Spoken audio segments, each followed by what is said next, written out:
and everything, right?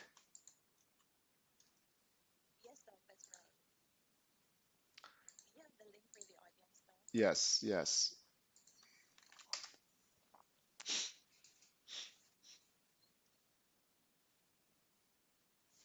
You able to see me? Can you see me?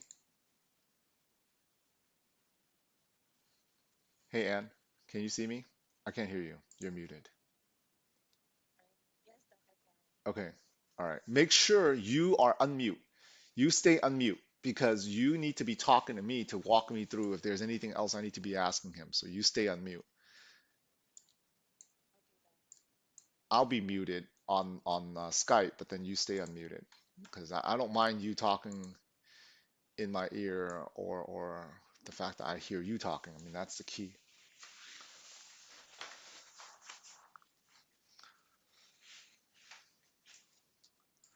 I feel like I need to put something else on, like a jacket or something, but I think it should be all right. What do people wear when they do podcasts? Do they wear something professional? Like, do they wear a button-up a shirt? Is that what they do? I'm gonna change. I'm gonna change. Give me a second.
Is Senate not in yet?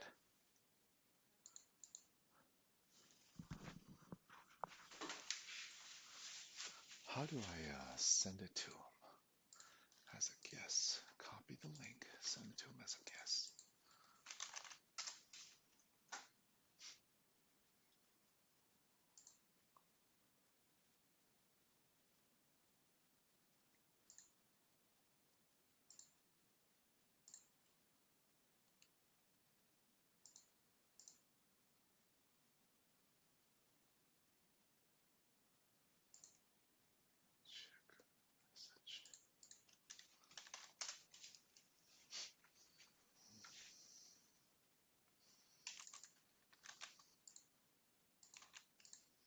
Are we sending them reminders?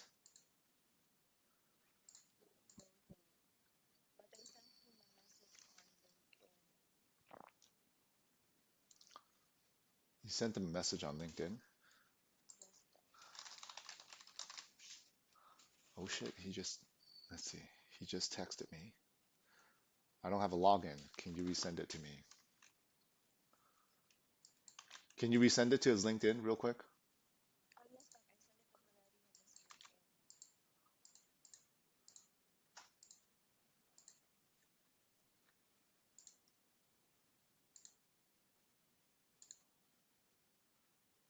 Share, cancel, invite people as a guest.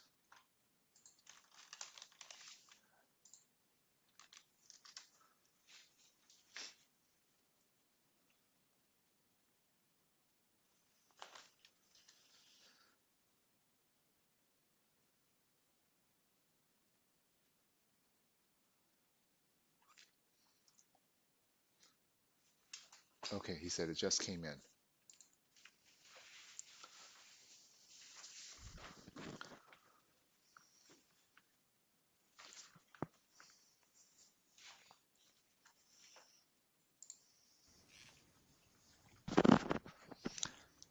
Senate, Hello, Alex. How are you? hello. Good morning. Good morning. How are you? It's been a great morning. It's Yeah. been a great morning. Yeah. Yeah? What's happened this morning so far? Uh, well, I had a good meeting with my VA. It was great. Got done. Got that all set up. And then I have a small 16 unit I'm working on. I think I mentioned it to you, and I'm having a Yeah. hard time with the insurance. And today I actually have two insurance quotes that said yes, we'll do it. So now I get to Oh, decide nice. between two, which I'm Are they supposed to local? close. I'm supposed to close on Friday. Wow. So 4 days, 5 days from now, I'm supposed to close, and I didn't have insurance until this morning. So I was really sweating bullets. And now today I have two to choose from. So that's a good thing.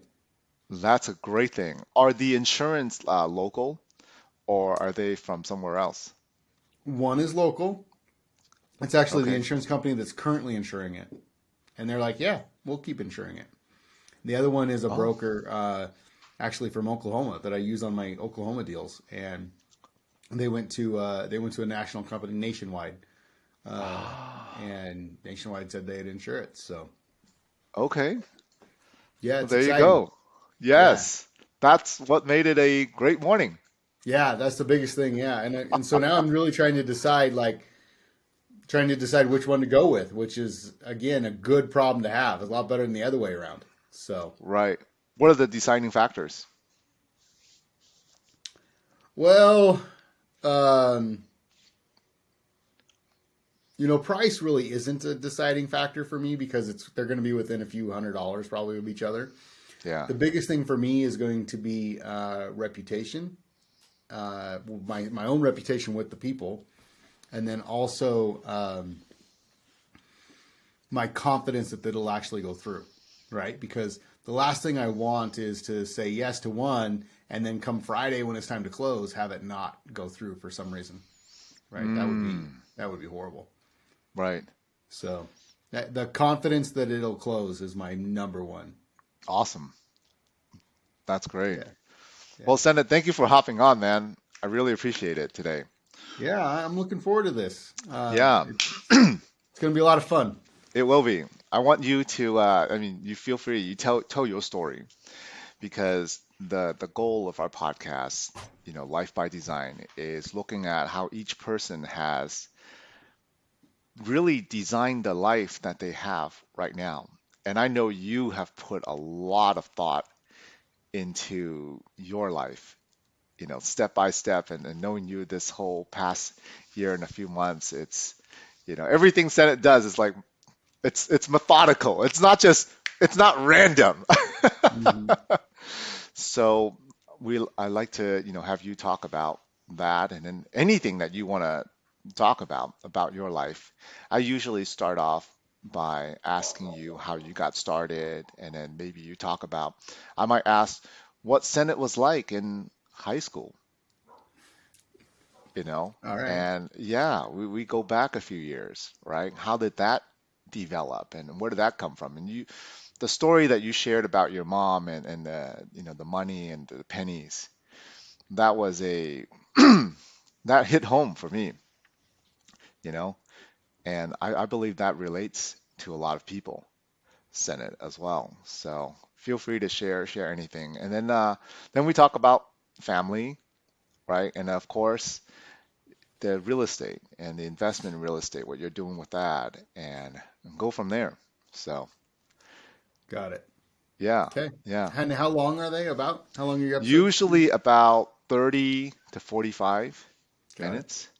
Yeah, so then we start really wrapping it up in about yeah, right between that time. So if you feel like you have more to say or more you want to chat about, then we can go from there. And is that Got good it. with you, time-wise? Yeah, that's perfect. Yeah. The shorter ones, I feel like I rush, right? Like I feel Yeah. like I have so much I want to say, and I don't know. If They're not. you have the time, Senate, I have the time. Hmm. I blocked out a full hour, and I Yeah. actually don't have anything going on that 9 o'clock time to 9:30 time, which is the 10:30 time in your time zone. So Yeah, my You next want to thing's go a at little bit more 10:30 detail. my time, so 9:30 your time. So I've got a little. Even if we go a little over, that's okay too. Yeah, and be, you can use this as sharing your story. What I do with this is not only do we chop it up into reels, which you've seen we us do, Yep. but then you can also have the footage as well, and you Oh, can great. use it as reels. I'll make sure that my virtual assistants give you access to that. Um, she's actually listening in as well. And would you make sure that after this is all recorded and that Senate gets this a link to it? Maybe we share a Google, make a Google Drive, make a Google Drive with him and share it with him. That way he can download it. And That's great. all right, Thanks. perfect. Thanks, Ann. Yeah, Appreciate you. yeah. She's a audience listening in, so we make sure. It's There's always could nice to be have an audience. yeah, there could be things that I'm missing, and then she was speaking in my ear. Nice. So it's like Nice. a production crew. That's great. Yeah. So, well, anything else you wanted to chat about before we get started, Senate? The only other thing I'm curious about is like the release date. How far out are you, or is this next week, next month?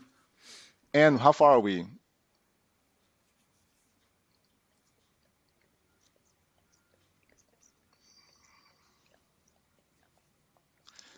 Okay. So it should be Senate the 18th or the 25th at the latest. Perfect. So we jam these out pretty quickly. Yeah, great. Yeah. All So right. I'm cool. excited. Let's do it. Yeah, yeah, me too. All right, here we go. Hey everybody. So we have a very special guest here today. Senate is not only someone that I admire in terms of the real estate space, he's also in my accountability pod. He is a coach in the Jake and Gino community and has done multiple deals previously on his own syndicated big deal. So without further ado, I'd like to introduce Senate. Hey Senate, how you doing today? Doing great, Alex. Thanks for having me. I'm excited to be here. Yeah, I want to thank you for being on the podcast, Senate. Before we dive deep into the weeds of what you actually do, tell me more about how you got to doing what you're doing and why are you doing what you're doing today? You know, the why is something that I really am interested in talking about, and especially on your podcast specifically. And the why is all about freedom for me. Everything Mm, I do, every decision I make in life comes down to freedom. And I have intentionally made certain decisions in my life, or not made certain decisions in my life, to avoid things that would make me less free.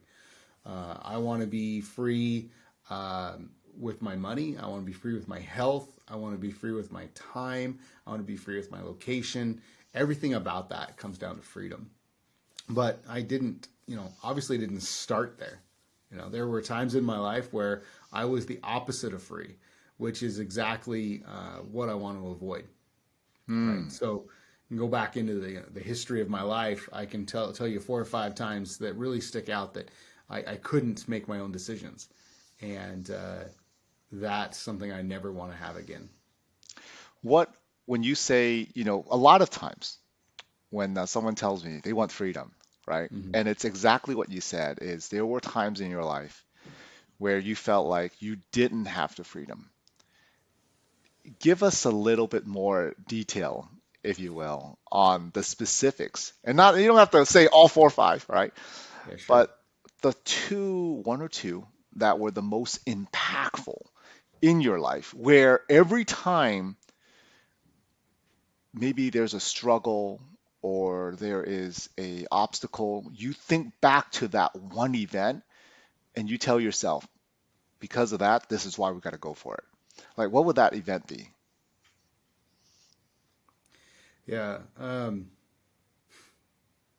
Well, two of them come to mind, and let's go go back to the early, the childhood age, first couple of jobs and that kind of thing, right? Hmm. And first, let me just say just a little tidbit. I've really always been an entrepreneur, and there's stories I can tell of times when I was the kid that was selling things out of their locker in grade school and junior high and things like that. But we won't go into too much of that. But just know that I've always kind of had that taste, and part of that is because I like the freedom that it allows me to do. And the biggest challenge is when I've had a job, a W-2 job that I didn't have any control over. Um, growing up, I had a lot of money struggles and didn't have a lot of financial freedom when I was younger. And the one piece that really sticks out in my mind all the time is when I did finally get a job, a regular old job that I didn't know what to do. I actually opened a Taco Bell, which we'll avoid the detail of me working in fast food. That I did not know. Yeah, my very first W-2 job that was actually like a career corporate thing was Taco Bell. I opened the first Taco Bell in our town, Wow. and um, the thing that sticks out in this is I got a paycheck, a physical copy check in my hand, and I didn't know what to do with it, Alex. Wow. So I walked up to my mom and I said, "Mom, here's my paycheck. What do I do with this thing?" Yeah. And the thing that stands out is my mom looked at this paycheck and she started to tear up a little bit. And she said, "Senate, this check's bigger than mine." Hmm. Hmm. And that moment is really when I figured out that I grew up poor. Right. You know, I don't know how old I was, 15, 14, 15, 16, nah, it could have been 16, had to be 15. And my very first job, I made more money on my paycheck than my mom. Later, I figured out, there was deductions on my mom's stuff like health insurance and some things like that. The actual check was bigger. But that moment impacted me. And I decided then that I needed to do everything I could to make as much money as I could so that I could have freedom from my finances, Hmm. right? That I wouldn't have to make decisions based on money. Right. Right. And so that really, really majorly impacted me financially. Fast Wow. forward several years, I'm going to skip a lot of really good stuff, but my next major, in fact, one of my only major W-2 jobs, I managed a very large company. I'm going to try to be discreet so you don't know which one it is, but I had at one point I had hundreds of people that reported through me, Wow. right? And so I had supervisors that reported under me, and then they all had employees that worked under them. At my peak, I had 1,500 people that worked for me, Wow. and it had a lot of rules. And I just told you I'm a freedom guy, right? And so rules really Yeah. restrict me down. And the piece that impacts me is I was the guy that had to fire people, and I had to crack the whip on a lot of people, right? I had attendance problems. I had, if they weren't following the rules, I was a disciplinarian. And I had a gal who had some attendance troubles going through everything. Hmm. And I really kind of had a soft spot for this gal. I don't know why, but I did. And so I was trying to work with her and trying to get everything done. And she was pregnant. And she went out on maternity leave. And while she was out on maternity leave, she lost her baby. Hmm. And long story short, I'm going to skip over a lot of it because it's starting to tear me up. But I had to fire this gal for attendance problems after losing her baby. And it was because I had rules that were enforced that I couldn't change. Yeah, that's got to be hard.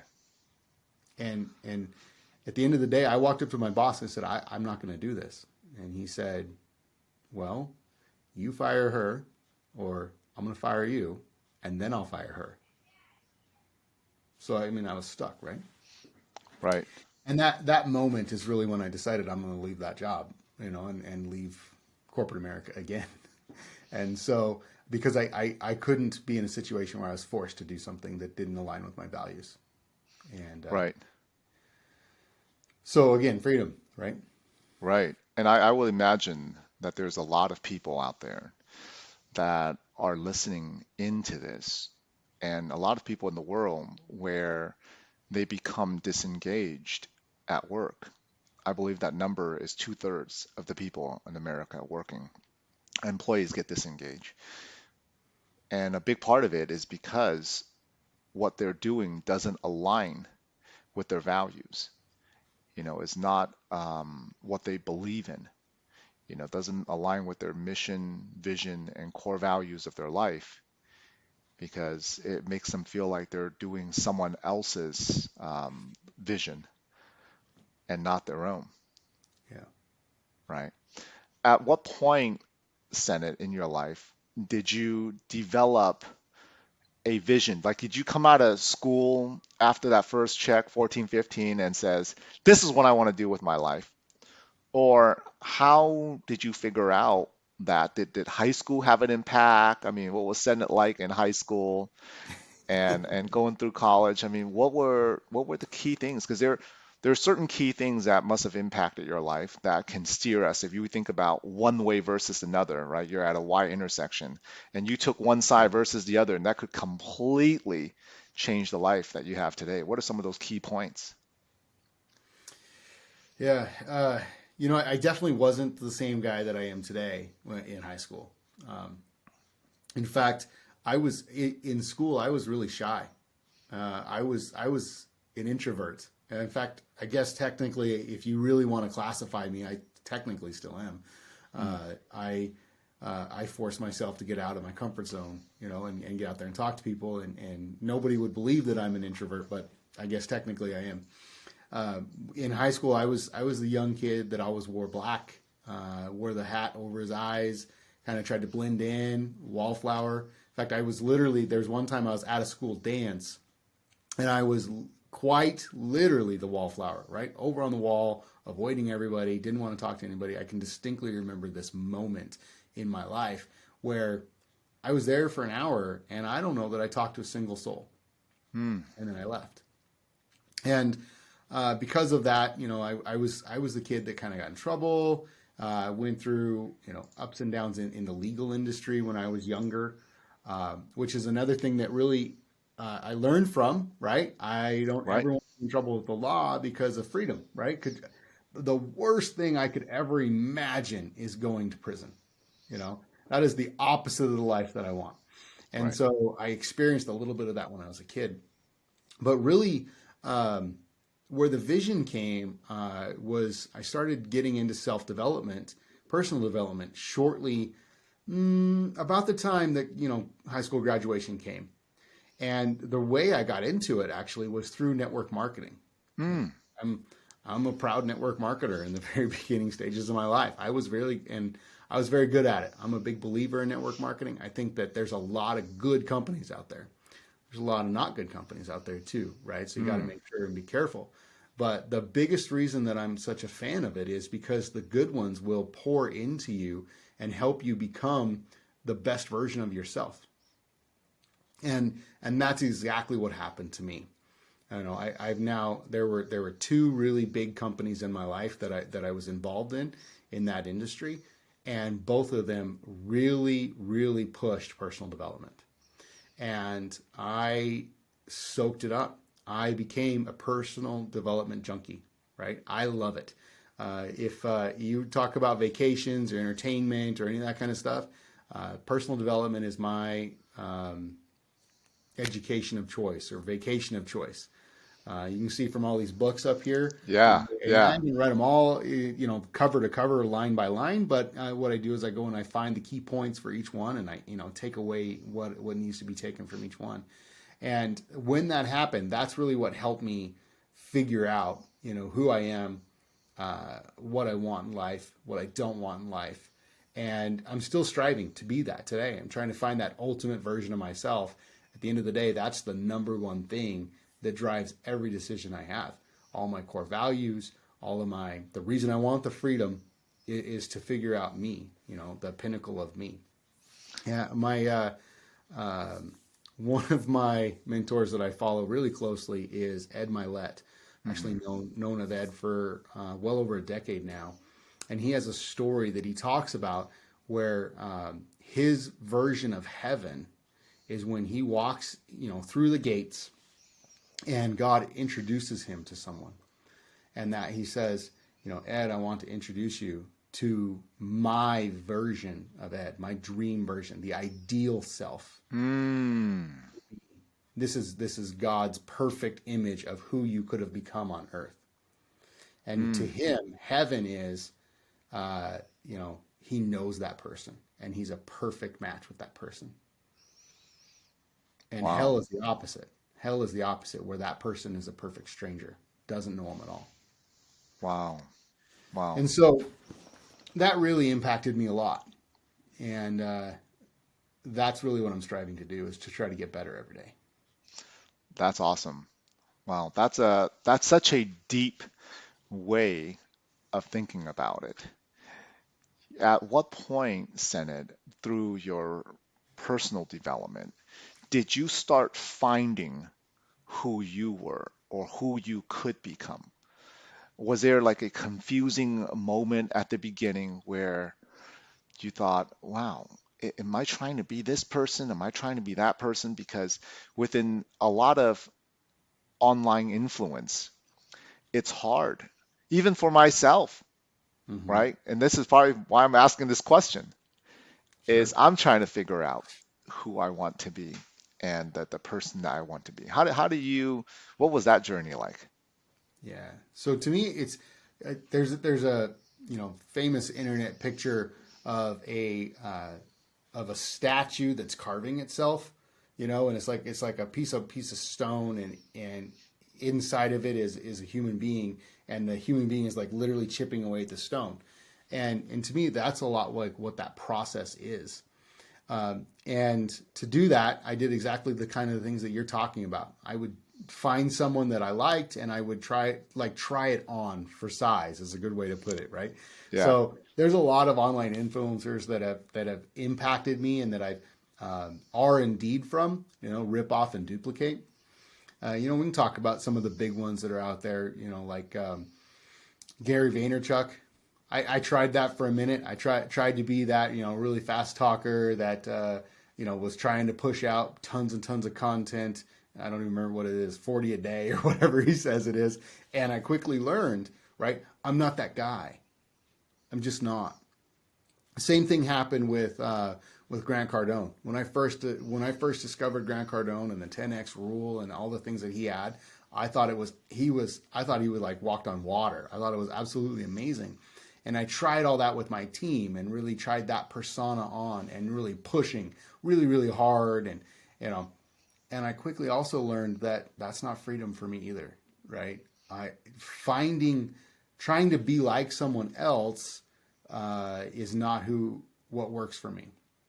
So through experimentation and through trying different things, like I try a little bit of Gary, I try a little bit of Ed Milet, right? I try a little bit of Tony Robbins, and I try all these things on, and I figure out what I like and what I don't like. Hmm. It's almost like going to a buffet. The best part about going to a buffet, in my opinion, is getting a little spoonful of this and a little spoonful of that and a little spoonful of that, and you figure out real fast, man, uh, I like this, I like that, and I don't like this. Wow. That's kind of what my journey has been like. You try it out, and sometimes it could be confusing at the time. I'll tell you that. Was it at any point confusing to you, or were you picked it out, and as you're trying it, how long or how far along do you believe you've built out to where you are right now in terms of the person that you could be, not so much life-wise where you are, but the clear vision of where you want to be. How far do you believe you are in that journey? Hmm. I don't think I'm very far at all. And let Okay. me let me explain. One of my biggest goals in life, like in fact, it right now today, my only real specific goal.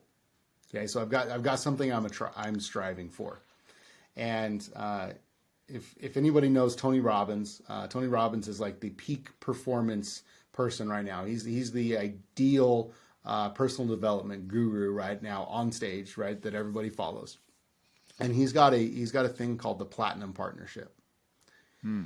And let me explain a little bit about what Tony Robbins is and what he does. Tony Robbins does 4 or 5 events every single year that are the pinnacle of personal development. My wife and I are going to one this year called Unleash the Power Within, and it's supposed to literally take what's inside of you and open it up, right? Well, Platinum Partnership is you get to go to 5 events every that year that you join Platinum Partnership. His 5 core events, but then he also does 5 other private events just for Platinum Partnership members. And so you're traveling 10 times a year. You're with Tony Robbins for 10 weeks out of the year. The 5 private trips are with a very elite group of people, and I don't mean elite like I don't mean elite like rich. I mean elite like very specific people that are trying to hone in on their personal development. They're all like-minded. Hmm. There's a small group, 30 or 40 of them, you know, and these people, they're 100% focused on their personal development for that year. And so you're really going to build really good friendships and really good, relationships, and you're going to push to that ultimate version of yourself. So the reason I'm bringing this up is I don't yet know what's on the other side of that. I know it's coming. I know I'm going to do it, Mm. but and I know it's going to make a big shift in my life, but I don't know what that shift's going to be. So Mm. I'm really excited. It's this thing that's got me really giddy. Like I know where I am today, and I know all the things I've done up to this point. But Alex, what's that like? What's going to open up for me after doing that? And so it's coming. Have you talked to other members who have done the platinum membership and what their outcomes have been and what their transformations have been? I really haven't. I've seen people and I've seen testimonials, and I know of people that have done it, but none of them have. I've not actually gotten into the circle, the people that have done it. I do know several people that know of it, and know people that have gone through it, and the changes are absolutely massive in those people. And Wow. like I said, it's a total shift from them, right? They become, if they're really good now, they're really great afterwards, type of thing. And I just think it's one more step on that ultimate version that we were talking about. Right, right. That's on the personal development and the professional side, Senate. Tell us more about like what's family? How have you designed your way of life in terms of family? How does that look like? Well, I have to admit, I'm not. I've made a lot of mistakes in my life, and several of them are with my family, right? And I would say that's the biggest way that I've learned is through trial and error with them. You know, I've got 5 children. They're all adults at this point. They all made it to legal adulthood, and for the most part are self sufficient. Right? They're all in that young adult stage where they're trying to now figure out exactly who they're trying to be and what they want to accomplish. But what I'm working on today is that intentional time with them and intentional way to help each of them grow. I've Mm. got one that's a little bit, physically distant from me, and with that one, I'm trying really hard to stay in communication and stay in intentionally talking to them, regularly. And it's just that remembering, right, that if you don't reach out to them, then time will slip by, Mm. and eventually, it'll be Christmas again before you know it, right? It'll be Right. birthday again before you know it. And um, I've made that mistake with other loved ones, right? Somebody that you maybe care about deeply, but then you don't see regularly. And then it's just kind of like that saying, out of sight, out of mind. So that one is very intentional, like trying to do that. And the ones that live closer, similarly, right? It's okay. So you're right across town. Let's get together. Come over for dinner. Come over for board games. Come over for, a chat. Um, let's just not talk when it's about money, right? Let's talk when it's about, life and future and goals. Um, Being intentional, I think, is the number one key. When they were children, right? did you walk them through what life was going to be like or play like life games? Have you always talked about self-development with them as you have done it, or was it a little different? Yeah, probably I talked too much about it. And that was one of my probably my mistakes. And I actually said to my children, if you ask my kids what is my famous line, my famous quote, I would say, you can always learn something from every situation and everyone. Mm, Sometimes it's what to do, and sometimes it's what not to do. hmm. And so my wife will tell you I'm always talking about teachable moments and, what lesson did you learn from this, that type of thing. And I actually got to the point, I think, where it started to annoy them. It started to bother them. And that was one of my mistakes is I would think that it shut them down.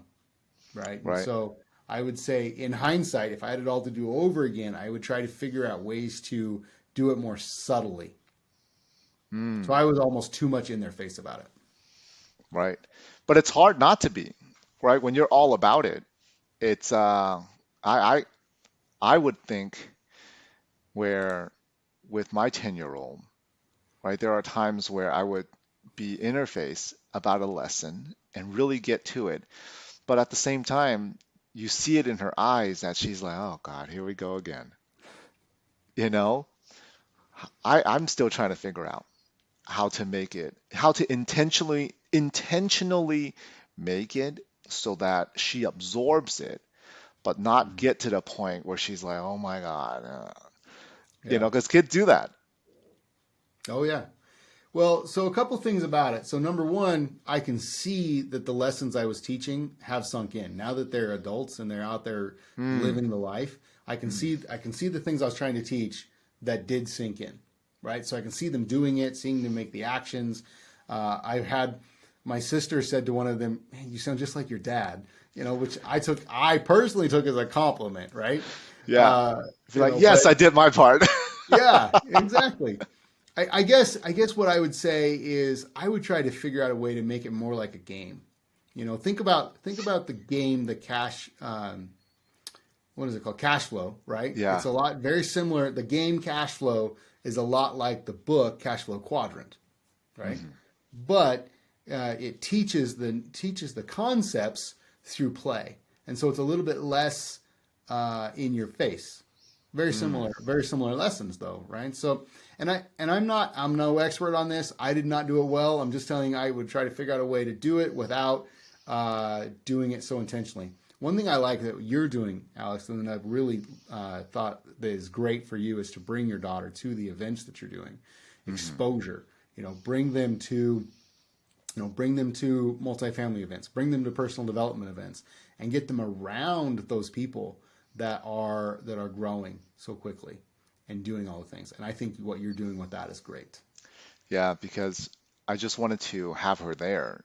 And other people have asked me, friends from college or high school who don't really understand what we're doing.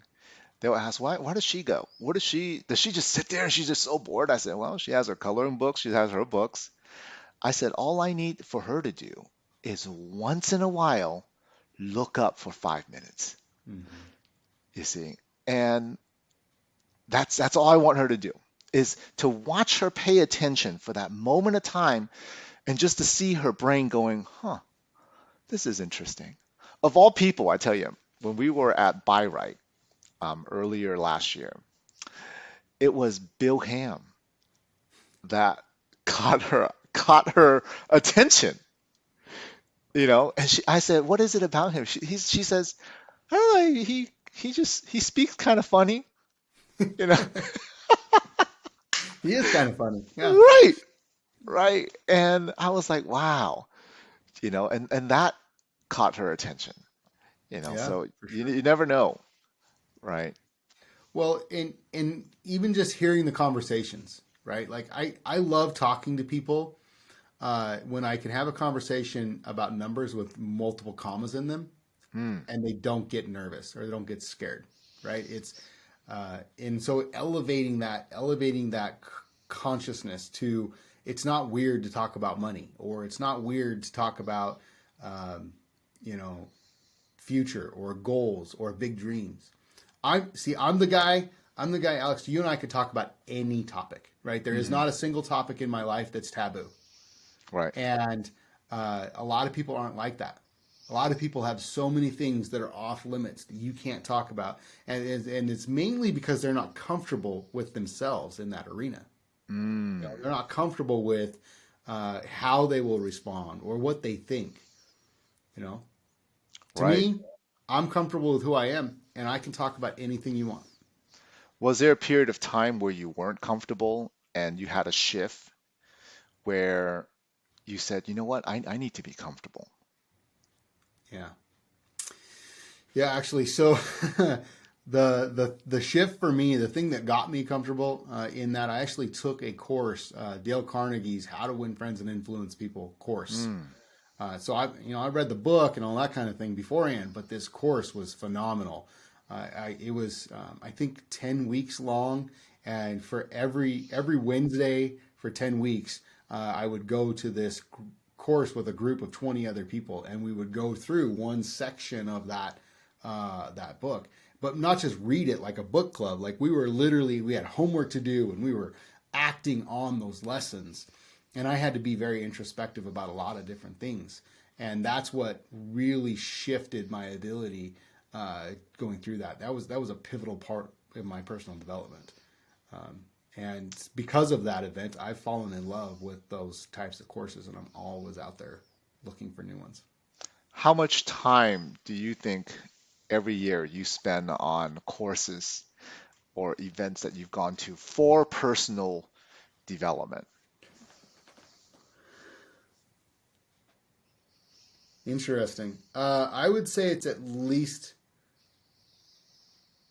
10% of my time, Mm. probably more, probably 15% of my time. If you count like travel and um, oh, it might even be more than that. This month, for example, I'm gone. I'm gone 2 out of the 4 weeks of this month. 2 out of 4 weeks. Yeah, and the Wow. majority of it is, I mean, there are conferences and networking events specifically for real estate, but um, they're the biggest reasons for personal development and self growth. Right. And then the same thing is again in March, where I'll be gone 2 out of the 4 weeks. Humo, February, but um, there that's a big thing for me. In fact, so much so, it's so important for me to personally grow that I wanted to give that same experience to other people. And so my wife and I actually started an event here in our town called the Idaho Business Summit, Mm. where what we do is we bring those kind of personal development events here, right? So not everyone's going to do what I've done, right? Not everyone's going to go out and travel and focus on personal development, spend all the time and all the money and all the sacrifice to see all of that. And so we wanted to bring those types of things here to our hometown. And so that's the biggest motivation for that behind that event was I wanted to have everybody in my town to have that same opportunity. How long ago did you start that event? 2023 will be our third year, so 2020, Wow. yeah, it was. So this will be the third year. May it's always the second Wednesday in May. Always the second Wednesday in May. Yep, May 10th this year. Okay. Okay. Wow. I have to look into that.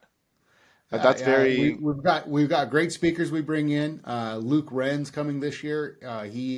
This will be his second year that he's come to this event. And if you guys don't know Luke Wren, you should look him up. He's a personal development speaker. Has worked with Tony Robbins for a long time.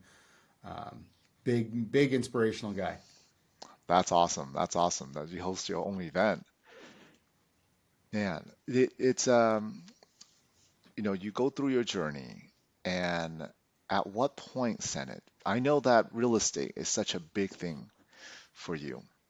At what point did you realize? Because there's so many people that their job tells them to invest in 401ks, IRAs, right, stocks, and the fluctuations and the volatility in that. It's been crazy, and people, a lot of them, don't know how to get into real estate. How did you get tapped into real estate, and then get into multifamily later on. Well, you're spot on that, these people are all told and taught one thing or another. And the thing is, the problem with what most people do, what the masses do, usually that's not the best way to go, right? I can tell Mm, you countless stories of people I know whose retirement were just absolutely devastated because they were all in on one thing that didn't work out for them, right? My dad, for example, was doing extremely well, and he was set to retire right after 2008. mm, Well, all his money was in the stock market, and all that hammered it. So he didn't get to retire in 2009, 2010 like he thought he was going to, right? So he had to wow. work another, I don't know, probably 7 or 8 years after that to try to rebuild and try to get to the point, right? So my journey into real estate started actually back in 2009, Mm, and I had a rental house that I couldn't sell. So it was a single family house. I lived in this house and I needed to move. I had a very specific reason I had to move. So I went and I bought another house. Now I had two mortgages, two houses. Put the one on the market. It just didn't go anywhere. No one was buying houses at that time, right? So what do you do with a house you can't sell? Well, you rent it out. And that's exactly what I did. And when I sat down and I had a couple of months of rent come in, I just looked at the cash flow and I was like, I just fell in love. Holy right. moly, what does this mean? What is going to happen here? And I figured that if I could rent another one, or if I could do it once, I could do it again. And so I Right. bought another house, and then another one, and then I bought a junker, right? Just a piece of crap house that nobody would ever live in, but I bought it real cheap. So I fixed it up. And Mm, before I could rent that one out, somebody offered me a bunch of money for it. So now I flipped a house. And I figured out I could flip, a couple houses and then buy another one. And I just got into this single family really, really deep. And then I discovered duplexes and triplexes and a few fourplexes. And I built this single family and small multifamily portfolio up to this point where I had two full-time jobs. mm, I had my normal business that I was using to pay all of my bills. I was in the financial services industry, helping people invest in that exact thing you and I just talked about, that stock market, mm, 401k, retirement, all those type of things. And I saw the fluctuations and everything they were having. And at the same time, I was over here investing in rental properties and houses and that type of thing. right. And finally got to the point where that single family portfolio, I just couldn't grow it anymore. I was maxed out. I was out. I ran out of time was the biggest thing.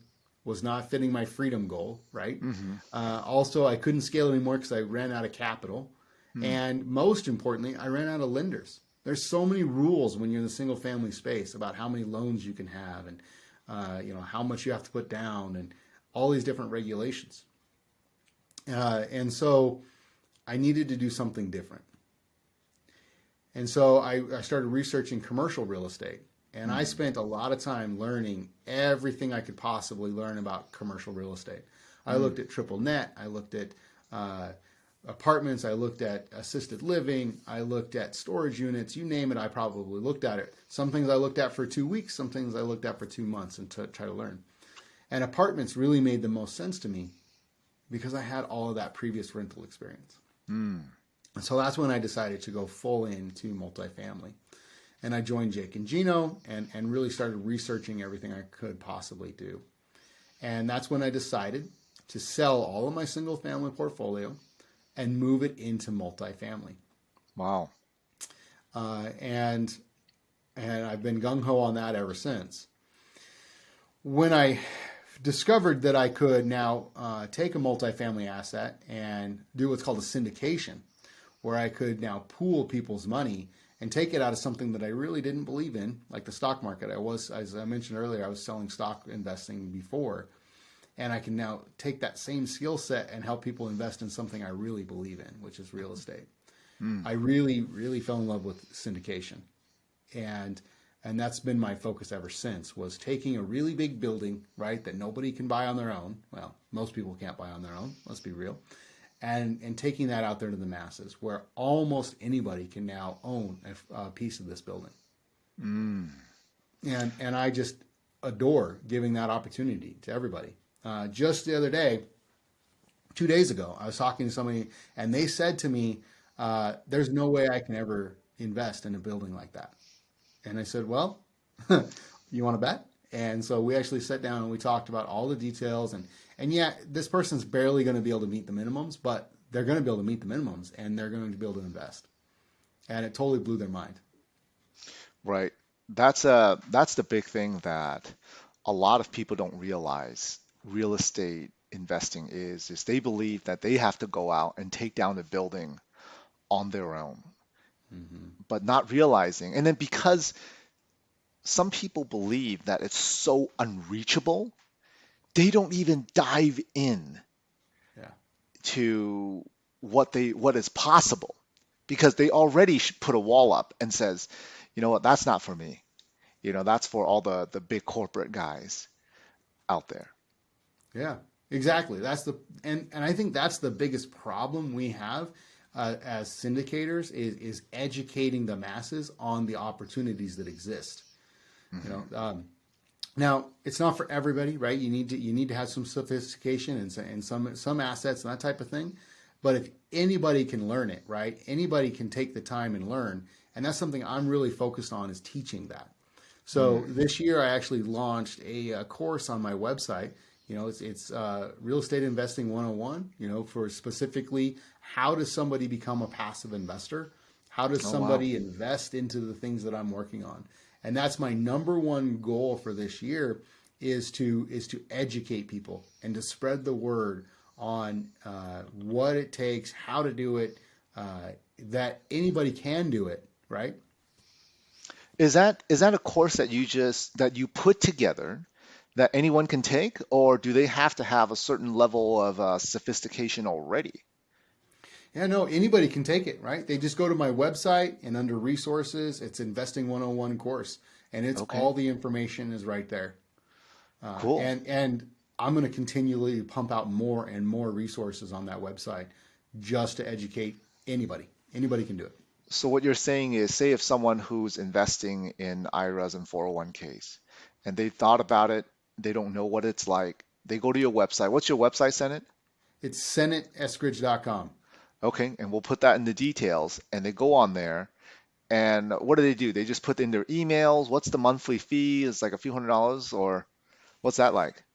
You know, I've had a lot of people tell me that it should be $100, right? But I actually give it away for free. You give it away for So free? yeah. Oh my God. So you go to my website, it's Oh wow. www.senateskridge.com, go to resources and then click on course. You're going to put in your name, your email address, your phone number, and then it's going to send you this course for free, Now, free of charge. anytime, and I'll just be the advocate here, right? When someone does something for free, people will ask, well, what's the catch? You know? So Senate, we didn't plan for this, right? Let me ask you this. Like what's the catch? What's the big why are you doing it for free? Well, so no reason. Just try. I try to help people. I try to help educate people. Right. Hmm. So you are going to get when you do that, you'll subscribe to my newsletter. Right. So once a month, you'll get an email from me that's with any updates I have, any new things that are coming out that I have, any deals that I have coming down the road. Mm. And that's probably the biggest. What do I get out of it? Right. I'm Hmm. looking for people that want to invest. And so if I can take somebody that doesn't know what they're investing in and Right. educate them, right, and make them an educated investor, then they're more likely to invest with me later on. And Mm. so, yeah, you're going to get a couple emails from me, maybe two or three a month, with my newsletter, and if I have a deal coming up, anything like that. But other than that, no catch. I mean, I just think of it as if I was an investor who wants to learn it, I would want to go and sign up for the course, learn it. And then once I do learn it, then you pretty much answered what's next, right? Hmm. Like you're saying, hey, then there's newsletters that we're going to show you that you can potentially get to invest in these deals. That's how I started Senate, Yeah. actually. I was at a conference and they talked about syndications. I'd had no idea what it was. I started educating myself on it. And because the conference that I went to had syndications, I eventually started investing with them, and it's been a great experience since. But at the beginning, it was like, oh, you just had to dive in, right? Yeah. It wasn't like, you could ask for references and whatnot, but ultimately you just gotta dive in. And that's so cool that you made a course that opens up that education platform. So, I know that I'll be definitely sending folks to that course. You want to learn more? Just go take Senate course. Thanks, Alex. I appreciate that. Oh, that's awesome. That's awesome. So anything else that, in the real estate space, you're now a coach Yeah. for Jake and Gino. And I remember the first time you told me that, that was exciting for me. I was like, oh dang, said as a coach? We got a coach in the accountability pot here. Who can say that? Right? But how did that come about? Because you dove in and it didn't take a long time. Yeah, I think the reason they came to me was they saw that I really dove in, like you said. I took everything that they had and I really absorbed everything that they had. I went to every event, Hmm. and uh, I always helped people naturally. Something that comes naturally to me. I want to give Mm. back and I want to help people.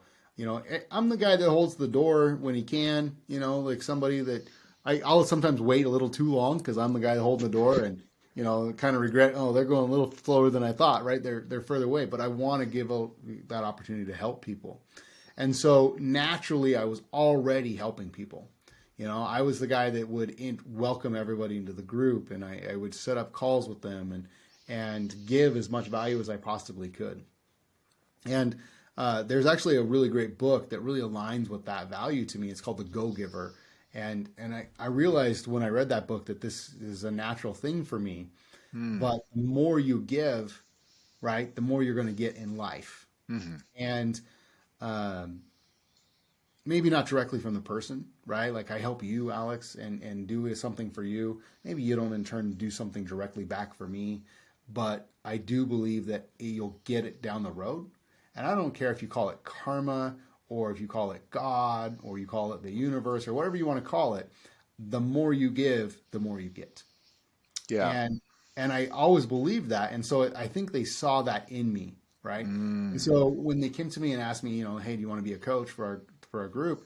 It was a perfect fit for me. It was like, yes, yes, I do, and I walked immediately into that, and um, I accepted all the training that they had because there's a ton of training and resources and masterminds for all the coaches, and I really dove again into that resource. And funny story about it, after my first month of actually coaching students, they reached out to me and said, "Send I need your bank account, your W-9 or whatever, so that we can pay you." And I literally said, "I get paid."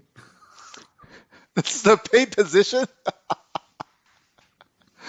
Wow. I didn't know, right? Yeah, you missed that part in the contract. The one part that most people zone in on, you completely missed it. And I really think that that's important because if you go into something with the right intentions, Yeah, you're going to get rewarded in the background. You're right. going to get taken care of. And by the way, they pay me really well, right? Yeah, And I think that, and I don't think that if I started with that, if I would have started with, well, how much does it pay? I don't think I'd have the position. right, right. I resonate with that a lot, the giving and it coming back. A mentor of mine early on in the medical space has told me, he says, his one quote is, the hole you get through will never be bigger than the hole you give through. And I said, Wow.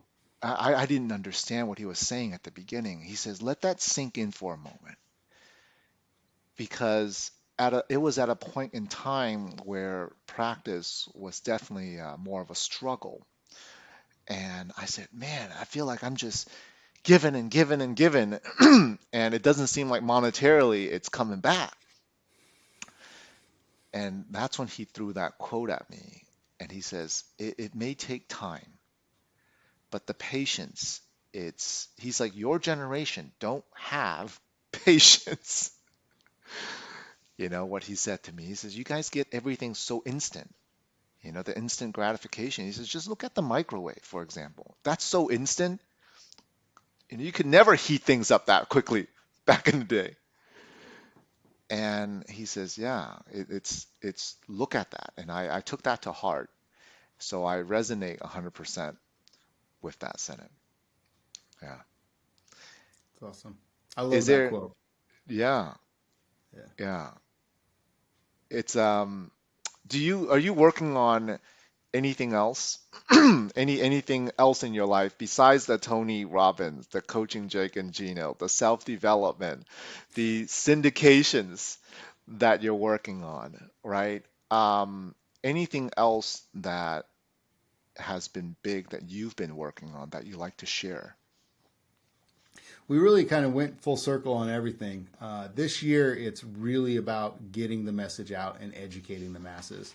Mm, So everything I'm working on, I do have a couple other things that will be coming out. I'm not ready to release them yet, but they'll be on my website and in my newsletter, right? So I'm going to do a lot more education about real estate and how it can be accessed by a lot of people. You mentioned IRAs and 401ks and things like that. There's ways that people can invest in the syndications that I do inside IRAs and 401ks. And so one of the things I want to do is an education piece around that, right? Teaching mm, people 401ks don't have to just be stocks, and bonds or whatever they do. Like you can go buy this big apartment building inside your 401k, your IRA, even your HSA. wow. Even your And so, HSA. yeah, HSA. Yeah. I thought 401ks and IRAs was blowing my mind. Now you're talking about HSAs. Yeah, yeah, and see that's the thing is most people they don't know about these resources. So this is going to be the year of I'm going to pump out tons of educational resources. I'm going to bring in other experts to help me with that, and there's going to be a lot of that kind of thing coming out. So Wow, wow. Now, of course, what is the best way for people to reach out to you? Is it a Messenger? Is it LinkedIn? Where are people going to reach out to you the best way? yeah, I'm on all the social medias. I'm the only Senate Eskridge, but the best place for me is my website. Just go to senateeskridge.com. You can send me a message right there on that website that comes directly into me. You can sign up for those educational courses that we talked about. There's even a spot you can schedule a meeting with me right on my website. So Awesome. And what is the one thing, Senate, if people who are listening to this, sometimes we all need help, right? What's certain things that you're looking for? Maybe people who are listening to this can say, you know what, I can sell. I like Senate. He's a solid dude. I jive with him. I'm going to help him out. I want to help him out as well. I want to reach out. What is something that you like to get help from? the biggest thing I need help with right now is introductions. If you know somebody that wants to learn about real estate investing or is investing in real estate already, right? Somebody that would possibly come along and help me buy some of these big buildings we're talking about, I'd love Mhm. an introduction to them. Awesome. Awesome. Well, Senate, thank you so much for being on the show. I really enjoyed it. I've learned more about you than I have before. There are new things and new things every time with you. Very educational, very inspiring as well. Thank you for being on the show. Yeah. Thanks for having me, Alex. It was good to be here. All right, see you later. Awesome.